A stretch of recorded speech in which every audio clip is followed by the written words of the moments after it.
Okay, so if you have two things, honestly, you'll have to divide your meetings into two parts. Like two different meetings you'll need. 1 hour I used to meet the sales team, then I would meet 1 hour with the finance, operations, and marketing team together combined. And then when it became more than 20 people for me, then what I did is I divided it into individual departmental meetings, right? So it depends. But see, I'll be very honest.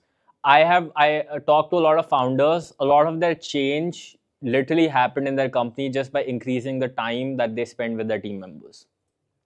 It sounds very basic, but it works. Okay. So that's what you can do. Other things that I also like to do in addition to this would be one-to-one calls, which could be going to, I think, let's just go to point two. There's an elaborative version of this. So what I would do is with each person, I have one-to-one calls scheduled. Okay. When I used to manage the sales team, with every salesperson, I used to meet them once a week. What I would do on those one-to-one calls, I would listen to their calls at 2x speed, right? Make sure that I know what they're doing. Honestly, you don't have to do so much grunt work. I just used to take their top 5 recent calls. I used to look at applications which were decent fits, but they didn't get closed. And then I would just listen to the end part of the call, right? Where, after the price reveal, I'm just looking at what exactly happens. And then usually they would give like an objection, like I need to think about it, need to talk to partner or whatever. And then at the last session of X event we did, Pratham showed you how to use Fathom in order to diagnose from the objection what exactly is the root reason why it didn't convert. I literally did that same process. Used to take me 1 hour, right? But I used to be very prepared on the meeting. Then what I would do is I would meet them once per week, right?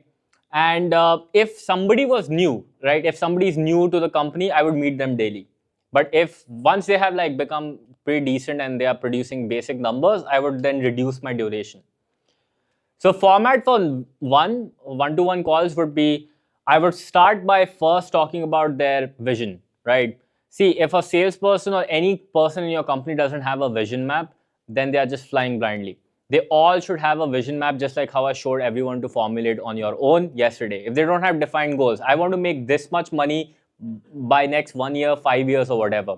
Because salespeople are driven exactly by motivation of money. And if you don't have a pathway to show them exactly how they'll achieve, they'll just churn.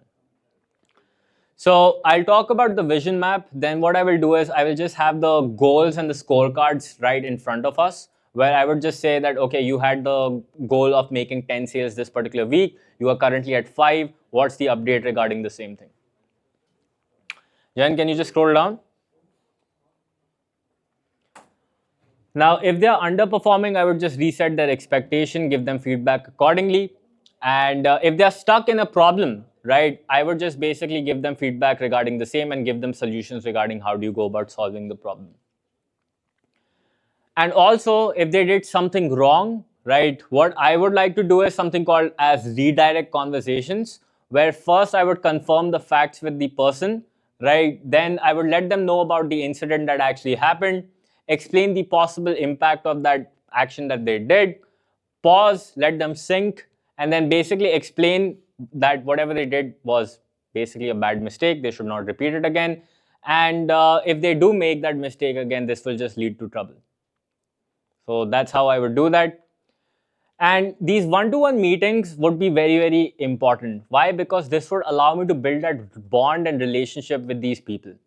I would sometimes discuss, sometimes these salespeople would make a lot of money. They'd be like, where do I invest my money, Rohan? What do I do? I would give them some guidance. I would give them some tips, and they're very happy, right? And that allows them to really be motivated to work harder, because then they think this organization doesn't just care about giving me a paycheck. They also care about giving me guidance to actually grow in my career and personal life as well. I used to know when I was managing the sales team, like, who's doing what, kiska breakup chal raha hai, kiska nahi chal raha hai, what exactly is the situation. In fact, for my direct reports till date, I know every single thing, like their personal life, their professional life. I like to, now some people are like, you should not get personal with these people. That is just not good for, then they get too comfortable.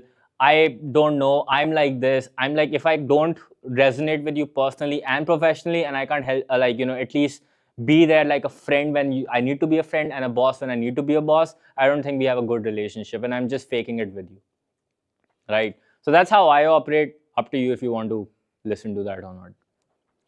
Then finally, we have EOD reports where everybody is supposed to actually do that. Jen, can you just show an example? Like you've been doing that lately, and Pratham, you too. How does these look like, and how does these help us determine if somebody is having the right kind of mindset to perform or not?